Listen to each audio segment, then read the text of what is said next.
bringing you some tips and skill sets from our Filipino martial arts curriculum. This is going to be stick and dagger work. I'm going to give a few pointers on some entries that I think will help you in your Filipino martial arts training. I know you'll enjoy it, so I'll see you on the mats. Hey guys, today I'm going to be breaking down for you a very common technique in the Filipino martial arts called a cambiada.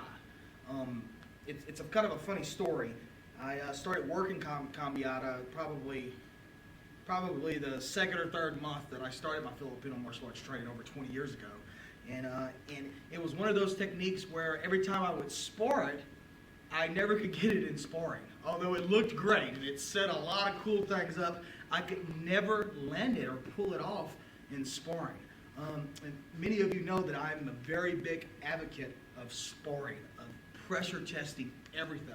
I see so many Filipino martial arts instructors out there today that are constantly putting out these YouTube videos, and they're doing stuff with tomahawks and all this other stuff, and it's all drill based, it's all pretty, it's all coordination training and medium speed, but nobody's actually pressure testing this stuff anymore. Because you see, when you pressure test it, and this is any art, not just weapon-based systems, when you pressure test it, you actually find the keys that actually make the technique work. So I'm a very big advocate with this. I spar weekly. I was full contact sparring back in the mid and late 90s with no padding. I have many scars from those days. It was probably not the smartest thing to do, but all we wore were goggles, and we would get out there with stool legs and just go. So today I'm not that crazy anymore, but we still stick spar, knife spar, kickbox, grapple. I personally do it. I pick a couple of my students, like one of my black belts. This is Thomas. He's going to be helping me out today, and I have a couple of students that I spar with, and we go from there. So my point is, I'm going to show you the technique. I'm going to show you this cambiada, how to make it work a little better, and from my experience, and then I'm going to actually full contact spar this thing for you a little bit and show you that you can pull it off. It started. I'm here with my black belt, Mr. Thomas. Thomas has been with me for about over 4 years now. He works hard every week. We're very fortunate to have him here with us on the mat tonight. We're going to break down this cambiada for you. Now, the way I was initially taught this thing, he gives me a number one. You block it here, like magically the stick stops motion, right? You do the check to the back of the hand, what passes it, and then there's the switch and hit portion of it. Okay? So 1, 2, 3. A little faster for you. Okay? I'll show a different angle. Okay? Well, that looks very good when you have a partner not resisting. When you have someone that's kind of locking that thing out like you're in karate class. It looks very good. The problem is I can never land it during sparring. So I researched this thing within my pressure testing for years. And what's funny is I actually found the key to making this thing work with a whole different art. I actually found the key to it training Juno and working on some of the Juno trapping. So this isn't a Juno video, but I have to show you that correlation and why that light bulb kind of happened. So let me see your weapon. So from here, let's do this angle here, Tom. So from here, if we touch reference point, you've all seen this. You box out, you hit. Textbook. But the thing is, in Juno, let me ask you guys, what moves first when we punch? Does the hand move first or does the foot move first? Well, that's what separates Juno from a lot of stuff like boxing, for example. The hand moves first. Very hard to do. But if you train it, it can be done. I heard one well-known martial artist who I actually had the luck to train with a few times before he passed away. I actually learned a lot from him, and he trained with Bruce Lee some. He actually made the comment, though, that I totally disagree with. He says that only Bruce could do it. You can't really learn this. You can't train it. I disagree with that completely. People do that all the time. Fencers. The foil moves first before the foot. It's a common thing. In fact, that's where Bruce got that concept from. So I started thinking about that. If the hand moves first before the foot when we punch, why is that different when we trap? And then a light bulb went off. You see, that's what separates the way a JKD man traps to the way a Wing Chun man traps. And not talking anything bad about Wing Chun. I've trained in it for 25 years, guys. I love it to death. So don't put those comments down below, okay? But I'm just showing you the difference between the two. You see, a JKD man, we only trap when we, first off, the goal is not trapping. The goal is to hit this guy. Ballistic contact. Ballistic pressure on this guy. The only time we trap is when we run into something. So it hit me that in trapping, you see my hand right now, he's feeling the punch trying to take off. In fact, if he moves his hand, the punch would just go. See, that's the difference. So it's not that I'm here and I go trap punch. I am actually trying to punch, and then I get the trap off from there. That way it makes my trap look so much faster than I really am. See, right now, go ahead and move it. It's trying to go. So the thought process of the hand moves first, constant forward pressure, and all I do is just remove the boundary. That process is what led me into understanding how to pull the cambiata off in real time. Okay, so the thought of the constant forward pressure, the thought of attacking the structure of the opponent and not just defending, that really gave me a light bulb with the JKD trapping, but it also gave me a light bulb with a lot of the Kali defenses that we do, a lot of the blocks and checks and deflections, whatever you choose to call them. So with the cambiata, stuff started to come together a little more. So you see, when he gives me this number one, I don't go into the structure and then around it. What I do is I press into the structure there. So it's constant forward motion, and it's so fast when you learn to do it that you don't even need the checking hand. And I'm going to try to do this fast for you. He's going to put his hand over his ear because it's very hard to control it when you do it fast. So if I hit him, I want to hit him in the hand a little bit. So he gives me number one. A little faster, please. A little faster. Yeah. And it just goes right through that shot. I'm trying to not hurt him. Let's see, slow motion. Slow motion. I'm pressing in, and it's almost like a coiled rubber band. And then I just change motions here. Okay? And that motion is what makes the cambiata effective. Once again, it's not like we were taught. Check here. If you know the sector, sector 1, sector 2, sector 3, sector 4, sector 5, sector 6. Okay? And then obviously they have sector 7 from there too. Okay? Which is a different one. So it's not the sectors from here that matter. It's the actual pushing forward through the structure that does the technique here. Work that part. Now understanding the concept of actually plowing through the structure before you switch the shot over. Understanding that concept, you should put that to your training exercises. You see, there's drill and there's rill. And even when we do drills, I'm starting to prefer to call them exercises now, to be honest with you. Thanks to Mr. Hakim. He gave me that piece of advice, and it really kind of sunk in. So they're exercises. But when we exercise, we better play for real. So what I mean by that is we better actually train solid, proper technique. The technique that we learn from pressure testing. Everything's universal. What we learn from pressure testing, we need to drill it that way. What we learn from drilling, we need to find a way to make it work during the pressure testing. Okay, so now this is a Spotty Daga or a Lissi Daga. This is going to be a little more advanced. This is for more of you, more of my high-ranking students or intermediate students, or you guys that are familiar with the Filipino martial arts. But I'm just going to show you this. Obviously, there are a bazillion drills in the Filipino martial arts, but this is just one. So he gives me the number one. See, now I bridged that line from here. See, I cut here, and I wanted to monitor that shot from here. You may as well go ahead and get the thrust from here. I can snake that shot. Knife comes low. I disarm this, and you add your follow-up shots. We'll do that again for you. Now, the focus here is not all the other stuff you saw. The focus here is making the cambiata go through the structure there. Okay? So from here, I cut the ear area here. I monitor that knife. That could be the other thrust from here.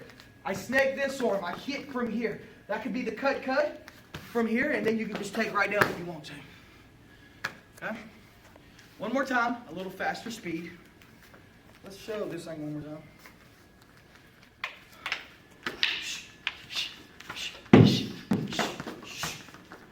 You should really be training, incorporating that proper way of doing that cambiata in all of your drills and skill set training. Thank you, Thomas. Sir. I'm bringing in another one of my black belts here. He's also in my assistant instructor program. This is Mr. Jake Bumpus. We're going to use him for the rest of the video tonight. He's been working all day here at the school, so he's pretty exhausted. I said, you know what, Jay, let's film an impromptu video where I get to beat up on you. And he's like, yay. So we welcome Jay. All right, so another variable incorporating the forward pressure cambiata, let's just call it for lack of a better name.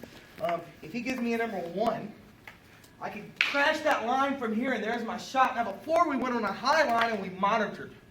Remember? We did the snake, the strip here, the knife would come in here, and then we disarm and we add our follow-up shots, whichever that can be, okay? This time what I want you to do, let's switch this angle so that they can see the shot. Crash that line, but now we're going to go right up into the armpit. I like to hit and turn. Whenever I thrust, I like to thrust and turn the wrist the opposite direction of what it is when it lands, okay? So 1, thrust. From here, there's the low line strip from here. The knife comes low, I still have my shot. Low line strip there, or strip off the low line thrust. Okay, so once again, stress the cambiata. That's the key here. All the other stuff I'm just adding in to show you that it can be added in proper form, can be added into any training exercise. So he gives me number 1, I hit here and I thrust that low line shot from here. And all I'm going to do is I'm going to go up with the knife, down with the stick. One more time. 1, 2, pump that thing out. Good motion there, Jay. I always aim for the foot. Get the thrust off. There's the strip. And then you can add any follow-up shots that you need to after that. For a true Filipino martial artist, you should be training with a litany of weapon combinations. And you should be making these techniques, these training methods, these skill sets work with all of them. We're going to do this a little slower, obviously, because we're bringing out the aluminum here. He gives me number 1. I still do that cambiata. There's the shot. As I scoop here, I go ahead and monitor that shot from here. Now, I don't want to snake this blade because then I could have a problem there. You see that? So what I do is I go here with the shot, I monitor, I thrust. Now, this is already checking, that could be in. I just put the puño or the butt of the weapon over it, I press the knife out sideways. That's another liver slash there if I wanted it. The knife comes low, pick it up, handle it the exact same way, and then put in your finish shots from there. Okay? Different angle.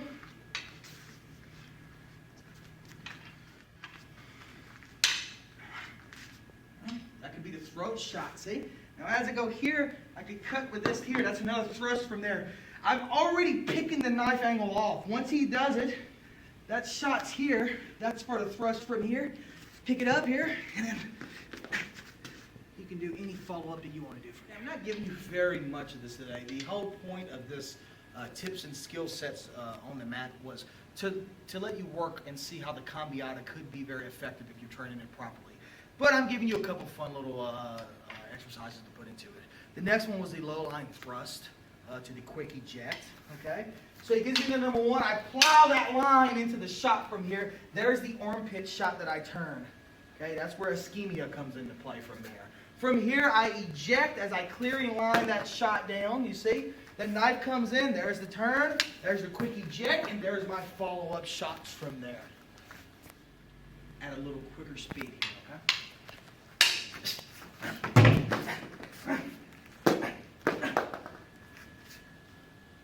One more time, a little quicker speed for you with this is Spotty Daga exercise. Focus on the forward pressure of the cambiata is really the whole point of this video.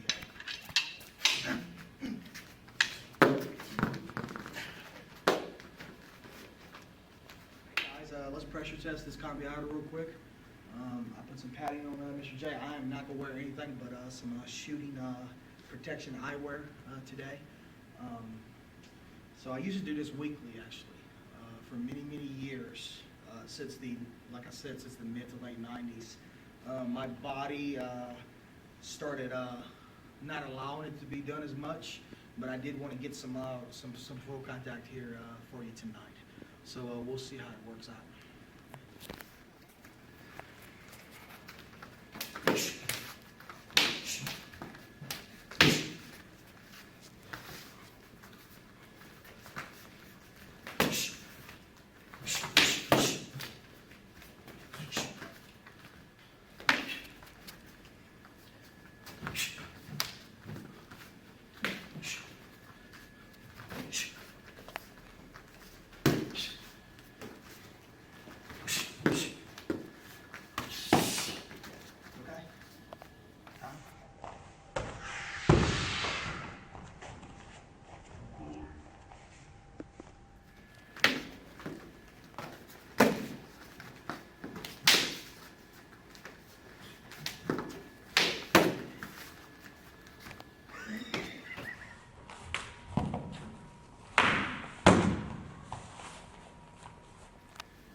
I want to thank Mr. J. Bumpus.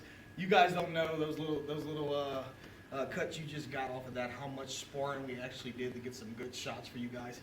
He took a lot of hits. He took a thrust to the eye off of a cambiata.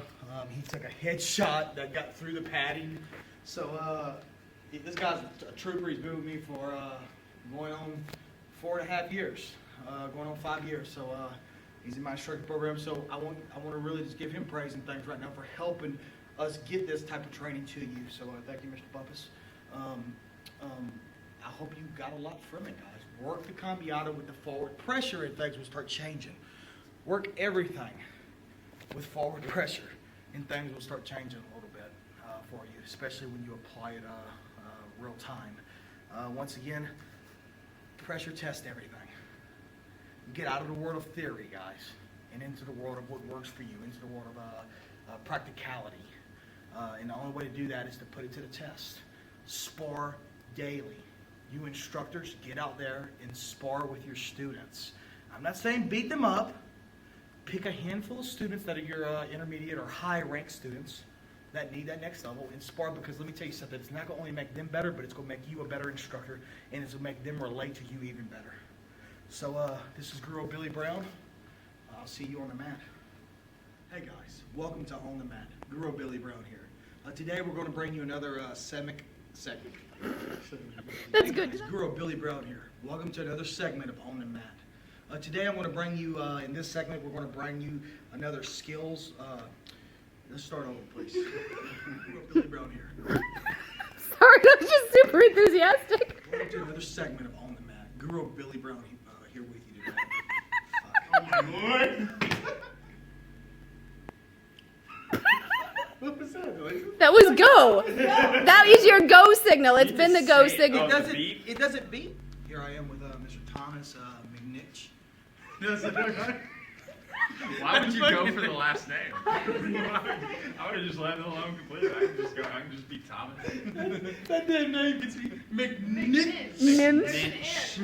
It's very hard to say. McNitch. I got you. Okay. McGrinch. You're gonna say McGrinch in a It second. makes you say it slowly. Hey, you can seriously say electroencephalogram, but you can't say McGrinch.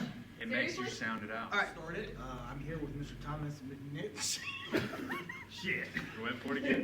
You went for it again. How about- say Thomas. Don't say Mr. Jack. Thomas? Oh, Mr. Thomas? Mr. Thomas What's your middle name, Tom? Guyton. That's a cool middle name. Are you serious? Never That sounds mind. like What? a medieval name. I usually don't Okay, tell really people go. that. Let's You ready. have that on Let's film. ready. Hey, Come on, ready? Hang on, wait. For the record, I wasn't listening. Hold on, ready? I'm actually not going to say it again. Hold on. Guyton? It's not. Hey, That's press a the real. button. Use your toes, Jay. Jay, use your toes. Now put it in your glove. Use your other foot, Jay. Your other right foot.